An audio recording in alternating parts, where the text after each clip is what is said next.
Hello students, कैसे हो आप सभी। हमारी जो क्लास चल रही थी, पिछली क्लास में हमने पढ़ रहे थे कोशिका विभाजन और अर्धसूत्री विभाजन को पढ़ रहे थे हम, जिसमें हमने पिछली क्लास में प्रोफेज फर्स्ट और मेटाफेज फर्स्ट को पढ़ लिया था। प्रोफेज फर्स्ट को 5 भागों में हमने बांटा था, लेप्टोटीन, जाइगोटीन, पेकिटीन, डिप्लोटीन और डाइकाइनेसिस। और उसकी अगली अवस्था हमने पढ़ी थी मेटाफेज फर्स्ट। तो मेटाफेज फर्स्ट में हमने देखा था कि जो गुणसूत्र है वो बिल्कुल बीच वाली मध्य परत पर स्थित हो गए थे, जिसमें मेटाफेजिक प्लेट का निर्माण हो गया था।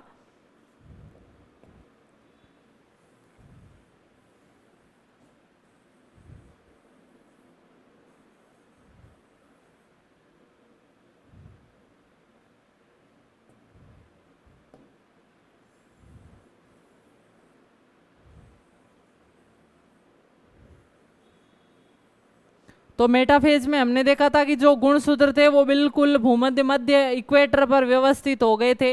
ये थी आपके मेटाफेज फर्स्ट। यहाँ तक हमने पिछली क्लास में पढ़ लिया था कि गुणसूत्र बिल्कुल मध्य रेखा पर आकर व्यवस्थित हो गए थे, जिससे क्या होगा, बिल्कुल मेटाफेजिक प्लेट का निर्माण हो गया था। ठीक है, अब क्या होगा, ये तर्कु तंतुओं से जुड़े हुए थे दोनों तरफ से गुणसूत्र। अब क्या होगा कि इन दोनों तंतुओं के अंदर तनाव होगा। ये तंतु इसको इधर की तरफ खींचेगा, ये इधर की तरफ खींचेगा, और फाइनली दोनों गुणसूत्र अलग अलग हो जाएंगे। तो अब हमें अगली अवस्था पढ़नी है एनाफेज फर्स्ट।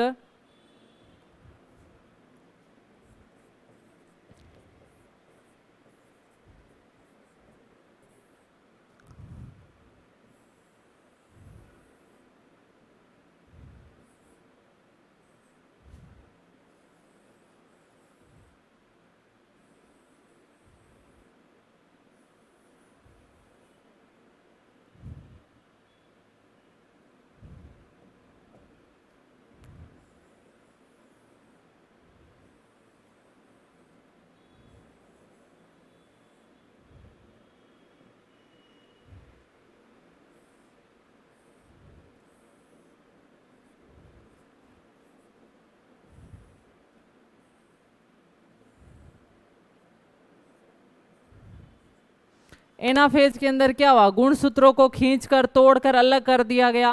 आधे गुणसूत्र इधर चले जाएंगे, आधे गुणसूत्र इधर चले जाएंगे, क्योंकि इन तर्कु तंतुओं में क्या होगा, तनाव होगा। ये है आपके तर्कु तंतु, ये है तारक काय,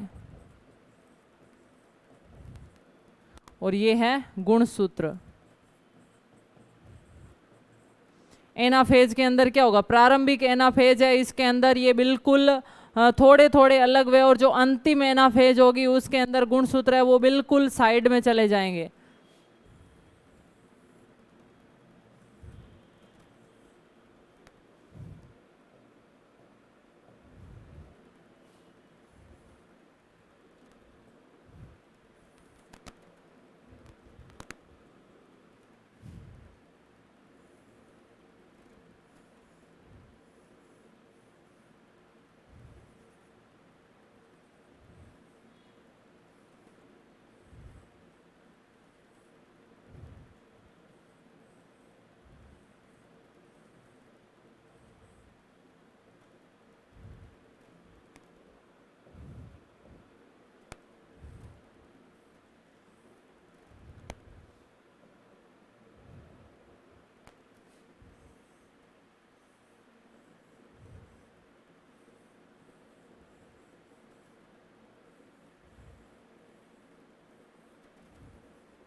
जैसा कि मैंने आपको जो समसूत्र विभाजन की एनाफेज में भी बताया था कि गुणसूत्रों के तर्कु तंतुओं में बहुत ज्यादा तनाव होगा, जिससे गुणसूत्र विपरीत ध्रुवों की तरफ चले जाएंगे। और जब वो ध्रुवों की तरफ जा रहे होंगे तो उनका गुणसूत्र बिंदु है वो ध्रुवों की तरफ रहेगा, जबकि भुजा है वो पीछे की तरफ रहेगी। देखिए, ये भुजा तो इधर की साइड है पीछे की तरफ, जबकि ये गुणसूत्र बिंदु है, इसका मुंह किधर है, ध्रुवों की तरफ है।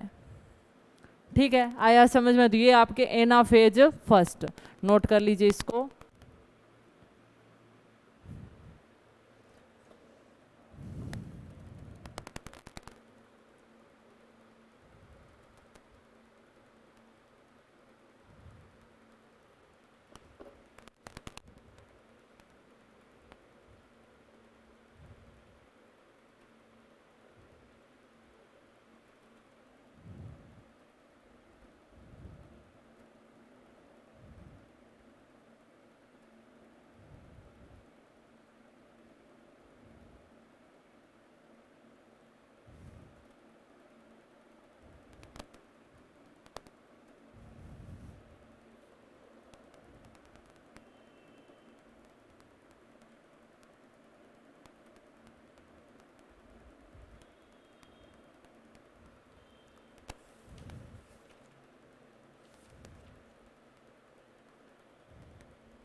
तो ये आपकी थी एनाफेज फर्स्ट। अब हम लास्ट पढ़ते हैं टीलोफेज फर्स्ट।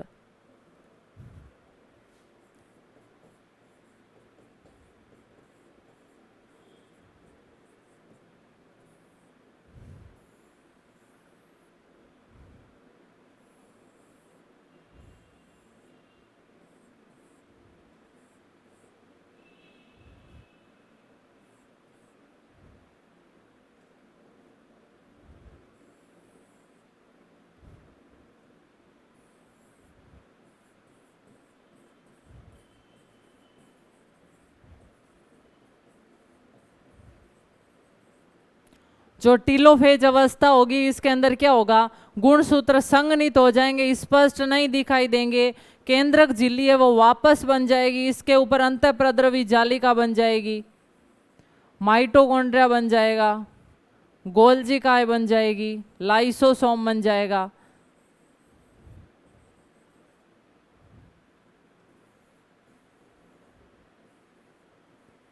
यानी कुल मिलाकर यही बात है कि जो कोशिका है उसके अंदर दो केंद्रक बन गए, केंद्रक का विभाजन हो गया है, कैरियोकाइनेसिस प्रक्रिया अर्धसूत्री विभाजन की कंप्लीट होगी।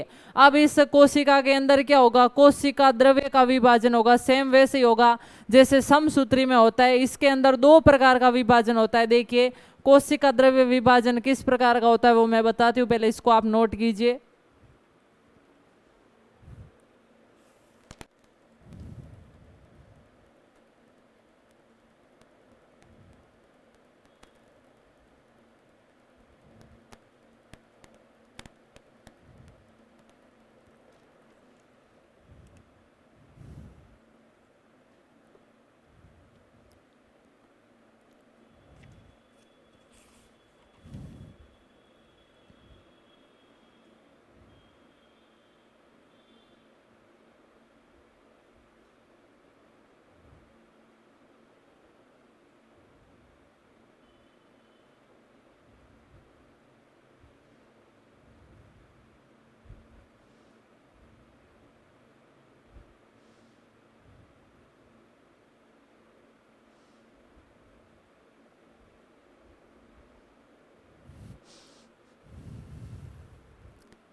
तो अब हम देखते हैं कोशिका द्रव्य विभाजन किस प्रकार होता है।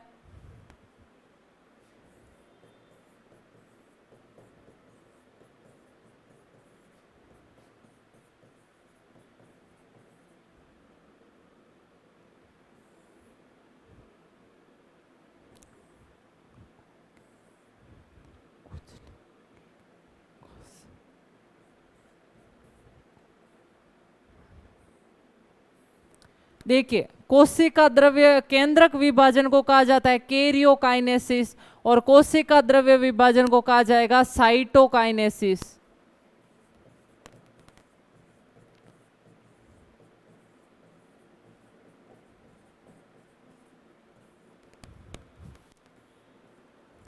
जो कोशिका द्रव्य विभाजन है वो जंतु कोशिका और पादप कोशिका में अलग अलग प्रकार से होता है।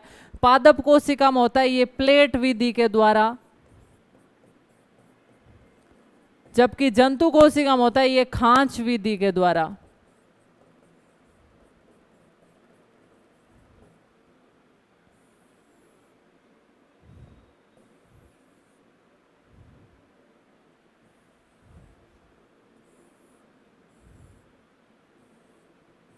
दोनों कोशिकाएं बताइए, दोनों के अंदर दो दो केंद्रक है। अब हमें क्या करना है, इनके कोशिका द्रव्य को विभाजित करना है। तो कोशिका द्रव्य को विभाजित करने के लिए पौधों के अंदर क्या होगा, बाहर से एक प्लेट अंदर से एक प्लेट बनेगी। देखिए सबसे पहले ये इस प्रकार बनी प्लेट,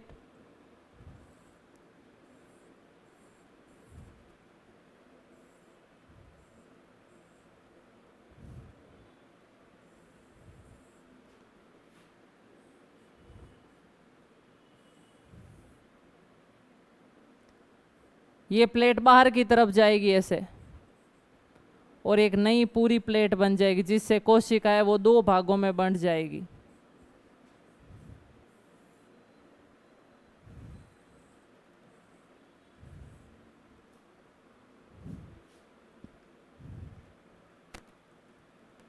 जबकि जो खांच विधि होगी इसके अंदर क्या होगा, कोशिका इस प्रकार बाहर से अंदर की तरफ खांच बनाएगी। ये कोशिका है, ये बाहर से ऐसे अंदर की तरफ खांच बनाएगी और दो भागों में विभक्त हो जाएगी। यानी इस प्रकार यहां से इसमें खांच उत्पन्न होगी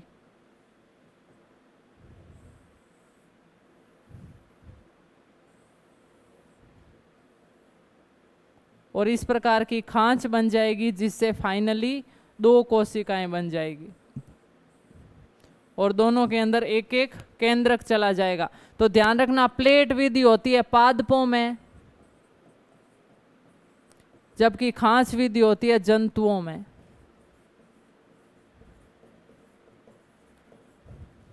आया समझ में पॉइंट? देखिए, जो जंतुओं के अंदर इस प्रकार की खांच बनती है वो क्यों नहीं बनती? क्योंकि आपको पता है कि जो जंतु के अंदर कोशिका भित्ति नहीं पाई जाती है, सिर्फ झिल्ली होती है, वो लचीली होती है, तो वो अंदर की तरफ मुड़ सकती है। जबकि जो पादप की कोशिका होगी उसके ऊपर कोशिका भित्ति होगी, झिल्ली तो मुड़ जाएगी लेकिन भित्ति नहीं मुड़ती है, कठोर होती है, कोशिका के आवरण को फिक्स बना के रखती है। बताया था मैंने आपको, इसलिए पादपों के अंदर खांच विधि नहीं हो सकती। कौन सी विधि होती है?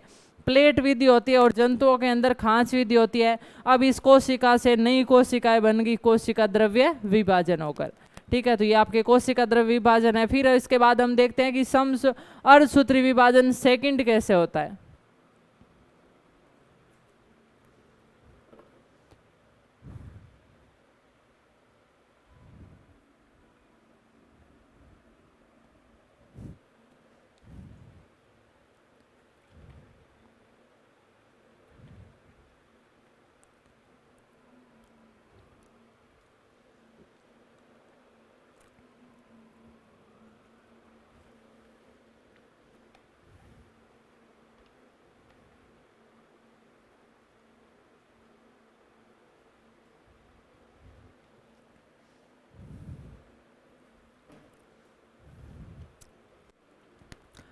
तो अब हम देखते हैं अर्धसूत्री विभाजन सेकंड। जैसा कि मैंने आपको बताया कि अर्धसूत्री विभाजन सेकंड सेम समसूत्री विभाजन के समान होता है। देखिए, जो अर्धसूत्री विभाजन फर्स्ट पूरा हुआ ना, तो उसके समय कोशिका कैसी थी? इस प्रकार की कोशिका थी। कोशिका के ये केंद्रक था और केंद्रक में गुणसूत्र इस प्रकार के थे। ये थे कि नहीं थे? क्योंकि गुणसूत्रों को अलग कर दिया गया था, तो इस प्रकार के गुणसूत्र बने थे।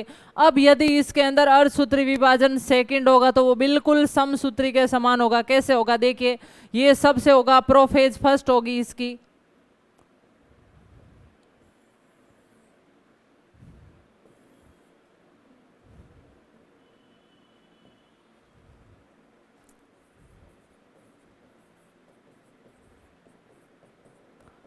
अर्धसूत्री सेकंड की सबसे पहले होगी, प्रोफेज सेकंड होगी वो।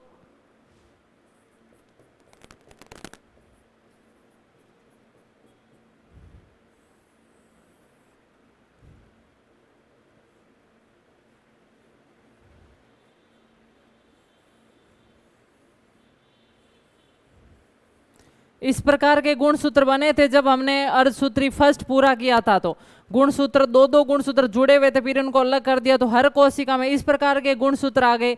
अब इसके अंदर अर्धसूत्री विभाजन सेकंड शुरू हो गया है। सेकंड और फर्स्ट के बीच में थोड़ा सा टाइम लगता है, उसको अंतराल अवस्था बोलते हैं। बहुत कम समय के लिए कोशिका में विभाजन रुकता है और फिर वापस शुरू हो जाता है। जैसे समसूत्री से पहले डीएनए गुणसूत्रों की प्रतिकृति हुई थी, डीएनए की रेप्लिकेशन हुआ था। तो ध्यान रखना, अर्धसूत्री फर्स्ट और सेकंड के बीच में डीएनए का रेप्लिकेशन नहीं होता है। ठीक है, अब गुणसूत्र इस प्रकार के, ये प्रोफेज सेकंड, फिर मेटाफेज सेकंड आएगी। इसमें केंद्रक झिल्ली है वो लगभग विलुप्त होगी है प्रोफेज में, और मेटाफेज में बिल्कुल केंद्रक झिल्ली दिखाई नहीं देगी।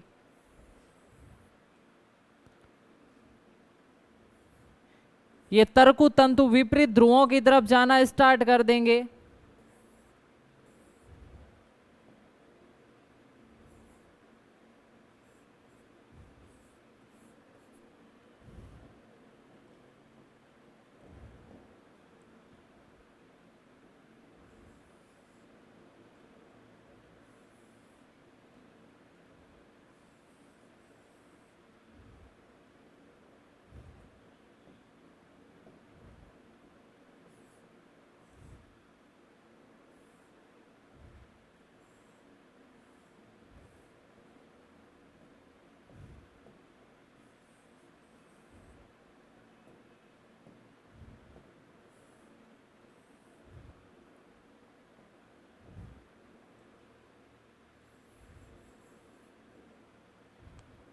और मेटाफेज के अंदर क्या होगा, गुणसूत्रों को पकड़ पकड़ के बिल्कुल मध्य रेखा पर लाया जाएगा तरकु तंतुओं के द्वारा।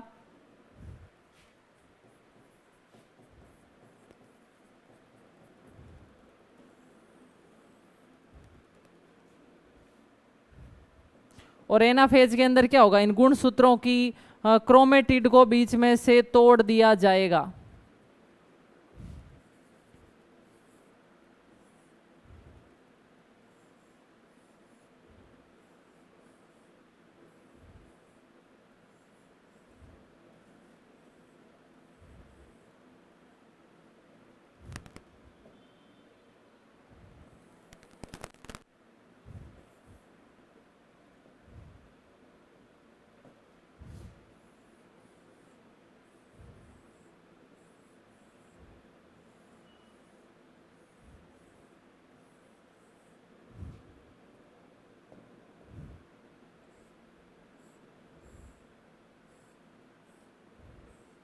एनाफेज के अंदर क्या होगा, गुणसूत्र विपरीत ध्रुवों की तरफ चलने जाना स्टार्ट करने के, भुजाएं पीछे की और ध्रुव है वो बिंदु है गुणसूत्र वो ध्रुवों की तरफ रहेगा।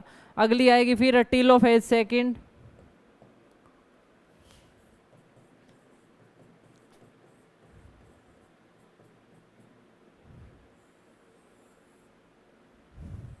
इसमें केंद्रक झिल्ली वापस बन जाएगी, गुणसूत्र है वो संघनित हो जाएंगे, अंतःप्रद्रवी जालिका बन जाएगी, गोल्जी काय बन जाएगी, लाइसोसोम बन जाएगा, माइटोकॉन्ड्रिया बन जाएगा।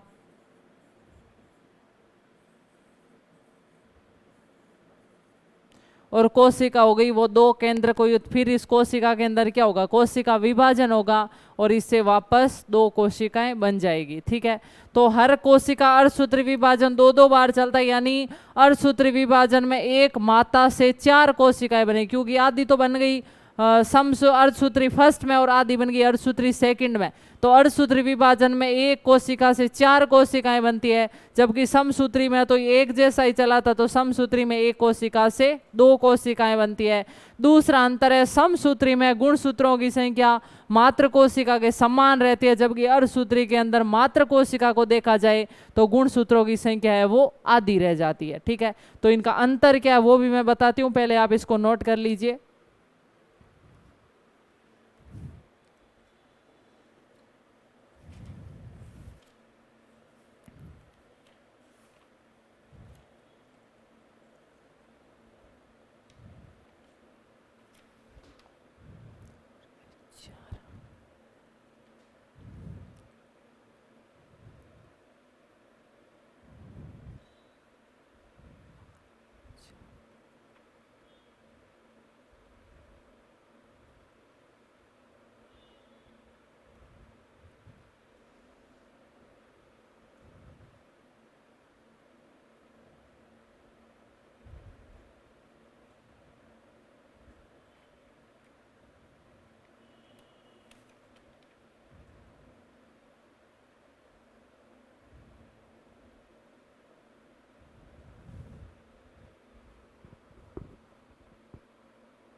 ठीक है स्टूडेंट्स, तो अब मैं बताती हूँ आपको समसूत्री और अर्धसूत्री विभाजन में क्या अंतर पाया जाता है।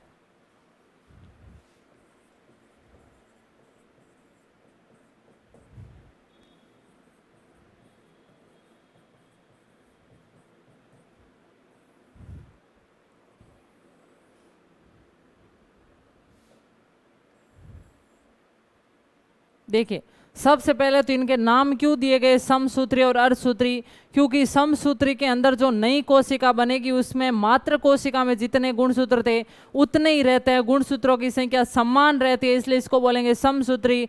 और अर्धसूत्री के अंदर मात्र कोशिका से गुणसूत्रों की संख्या आधी रह जाती है, इसलिए इसको बोलेंगे अर्धसूत्री। कैसे रह जाती, मैं आपको एक उदाहरण लेके बताती हूँ। देखिए,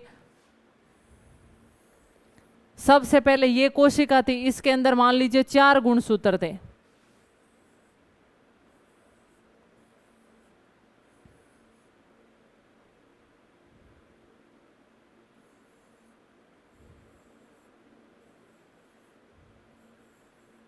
ये 4 गुणसूत्र थे, ये तो इसके अंदर ये थी प्रोफेज अवस्था में। यानी इसका समसूत्री विभाजन शुरू हो गया है।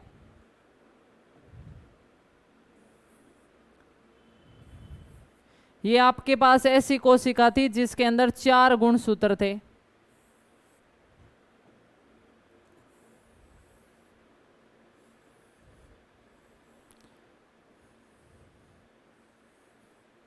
या आप ऐसा मानो इसमें आपके पास 2 गुणसूत्र थे, ठीक है। अब इसके अंदर सबसे पहले प्रोफेज के अंदर तो यही रहेंगे जैसी कोशिका में था, फिर आएगी इसकी मेटाफेज,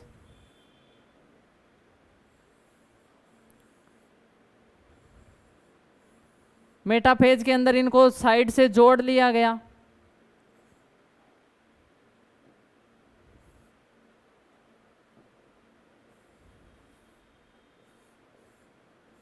एनाफेज के अंदर क्या किया, इनको तोड़ लिया गया, ये थी मेटाफेज। एनाफेज के अंदर ये गुणसूत्र टूट गए बीच में से,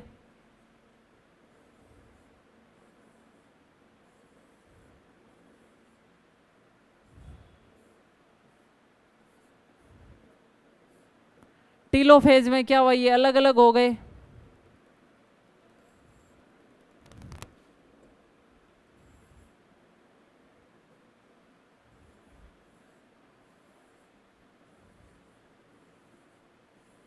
ये कोशिका में 2 केंद्रक बन गए। अब इसका विभाजन हुआ, इस कोशिका को आधा आधा बांटा गया। तो एक कोशिका में ये केंद्रक गया, एक कोशिका में ये केंद्रक गया। इसके अंदर गुणसूत्र कितने हैं, 2, इसमें भी कितने हैं, 2। ये थी आपके मात्र कोशिका, और ये दोनों है आपके संतति कोशिका। 2 संतानें हुई इसके। इन दोनों के अंदर कोशिक गुणसूत्रों की संख्या देखते हैं कि माता की कोशिका से क्या चेंज हुआ गुणसूत्रों के अंदर। तो देखिए इस माता के अंदर गुणसूत्र कितने थे,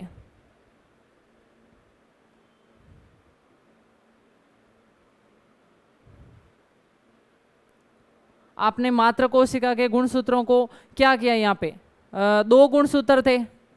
ये मैं गुणसूत्रों की संख्या लिख रही हूं आपके सामने। तो मात्र कोशिका में गुणसूत्र कितने थे, 2 थे।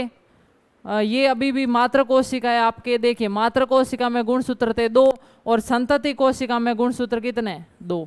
इसमें भी 2, इसमें भी 2। तो समसूत्री विभाजन में जो पुत्री कोशिकाएं बनती है, संतति कोशिकाएं बनती है, उनमें गुणसूत्रों की संख्या मात्र कोशिका के समान बनी रहती है। वो अंतर मत देखो आपकी इसमें 2 क्रोमेटिड का गुणसूत्र बना हुआ है, इसमें 1 का ही बना हुआ है, वो नहीं देखना है।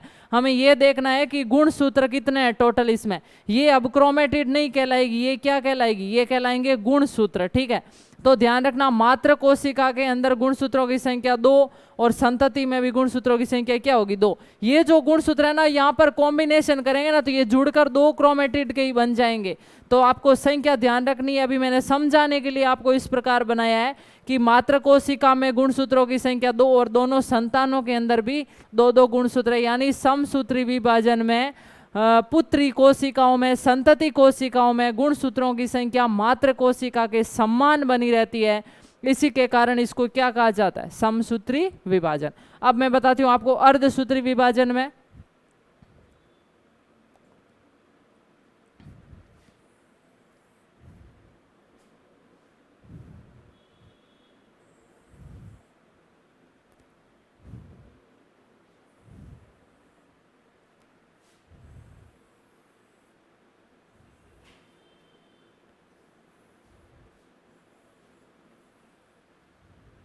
ये आपके अर्धसूत्री विभाजन हो रहा है इस कोशिका के अंदर। ये अवस्था चल रही है प्रोफेज फर्स्ट। इस मात्र कोशिका में गुणसूत्र कितने हैं, मैं अभी संख्या लिख देती हूं, 2 गुणसूत्र है इसके अंदर। अब इसके अंदर अवस्था चलाते हैं, अर्धसूत्री विभाजन कंप्लीट करते हैं। ये है प्रोफेज फर्स्ट, फिर होगी मेटाफेज फर्स्ट, फिर एनाफेज फर्स्ट, और फिर टीलोफेज फर्स्ट। ये टीलोफेज फर्स्ट होगी, फिर यहाँ से होगी वापस prophase second, metaphase second, anaphase second और टीलोफेज सेकंड, और इससे बनेगी 2 कोशिकाएं। तो ये प्रोफेज फर्स्ट है, इसके अंदर गुणसूत्र में क्या होगा,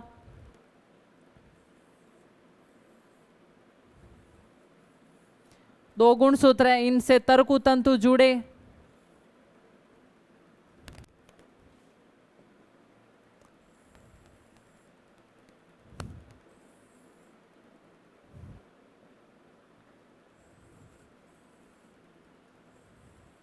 इसमें प्रारंभ में दो गुणसूत्र थे, फिर प्रोफेज फर्स्ट के अंत तक ये गुणसूत्र है वो आपस में जुड़ गए, दोनों गुणसूत्र आपस में जुड़ गए तो क्या होगा, मेटाफेज के अंदर ये गुणसूत्र इस प्रकार जुड़े हुए हैं,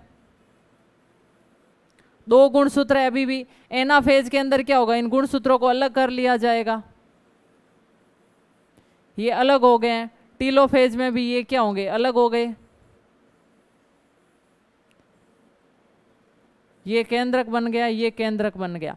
अब यहां पर स्टार्ट होगा आपके कौन सा, पहले इससे पहले हमें क्या करना पड़ेगा, कोशिका द्रव्य विभाजन करना पड़ेगा। तो एक कोशिका ये बनी जिसके अंदर दो गुणसूत्र है,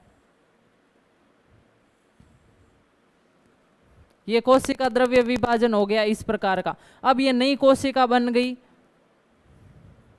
एक कोशिका बनी, वैसे बनेगी यहां पर दो, लेकिन हमने अभी यहां एक ही शो किया है, ठीक है।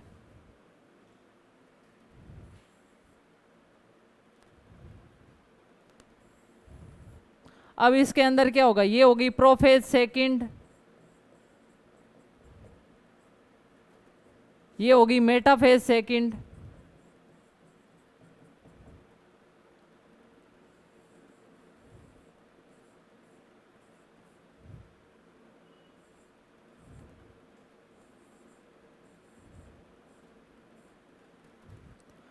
ये होगी एनाफेज सेकंड। इसके अंदर दोनों क्रोमेटिड तोड़ दी गई है गुणसूत्र की, उनको अलग अलग ले जाया गया है, और ये होगी टीलोफेज सेकंड, टीलोफेज सेकंड। इसके अंदर क्या होगा, वापस ये इस प्रकार होगी कोशिका, दो केंद्रक बन जाएगी, एक केंद्रक ये हो गया, एक ये हो गया। अब इसके अंदर क्या होगा, कोशिका द्रव्य विभाजन होगा तो दो संतति कोशिकाएं बनेगी।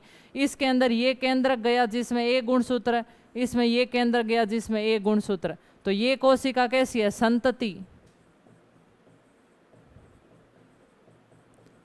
अगर हम एक संतति कोशिका की देखें तो एक संतति कोशिका में एक गुणसूत्र है, इसमें भी एक है, और इस माता के अंदर कितने थे, दो। जबकि समसूत्री में हमने देखा था माता में भी दो थे और दोनों संततियों में भी दो दो गुणसूत्र थे, लेकिन अर्धसूत्री विभाजन में यहाँ माता में दो है और संततियों में एक एक, यानी गुणसूत्रों की संख्या है वो आधी रह गई है, ठीक है। तो इसलिए इसको अर्धसूत्री बोला जाता है कि गुणसूत्रों की संख्या संतति कोशिका में जब मात्र कोशिका की तुलना में आधी रह जाए तो उसको हम क्या बोलेंगे, अर्धसूत्री विभाजन। ये डायग्राम आपको नोट नहीं करना है, ये मैंने आपको समझाने के लिए बताया। इसमें पॉइंट ध्यान रखना है आपको कि जो समसूत्री विभाजन है इसमें गुणसूत्रों की संख्या मात्र कोशिका में और संतति कोशिका में समान रहती है, जबकि अर्धसूत्री विभाजन में जो संतति कोशिकाओं में गुणसूत्रों की संख्या है वो मात्र कोशिका से आधी रह जाती है। तो देखिए पॉइंट,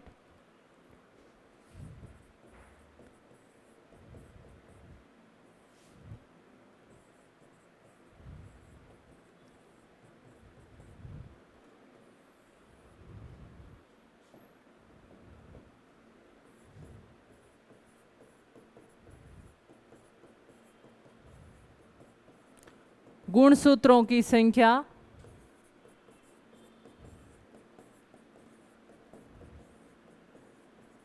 मात्र कोशिका और संतति कोशिका में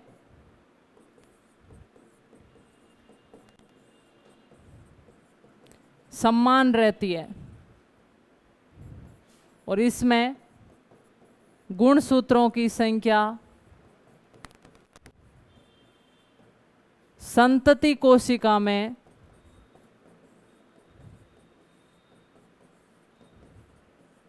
मात्र कोशिका की तुलना में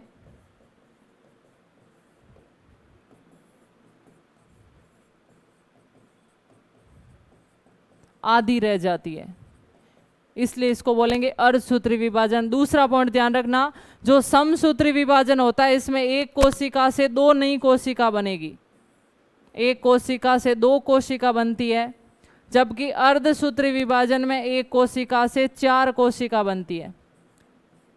4 क्यों बनेगी? क्योंकि इसके अंदर 4 स्टेज आ गई, 2 तो आ गई अर्धसूत्री फर्स्ट की और 2 आ गई अर्धसूत्री सेकंड की। उसके अलावा एक पॉइंट और भी ध्यान रखना कि जो समसूत्री विभाजन होता है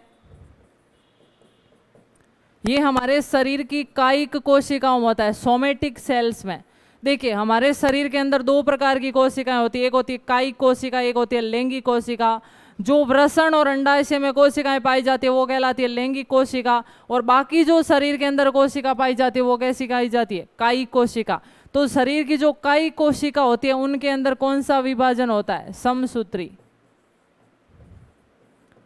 जबकि जो अर्धसूत्री विभाजन होता है वो शरीर की लैंगिक कोशिकाओं में होता है।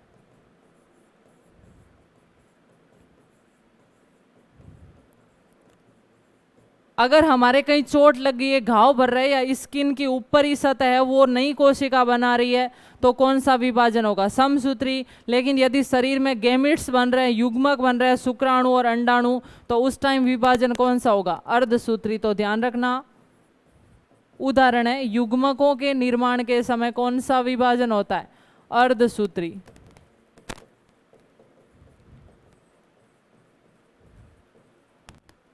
जबकि समसूत्री होगा शरीर में नई कोशिकाओं के निर्माण के समय।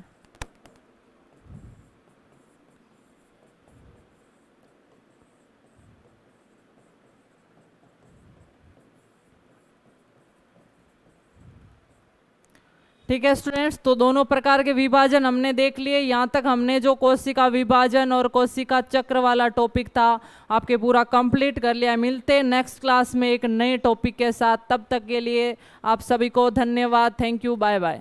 आप इसको नोट कर लीजिए।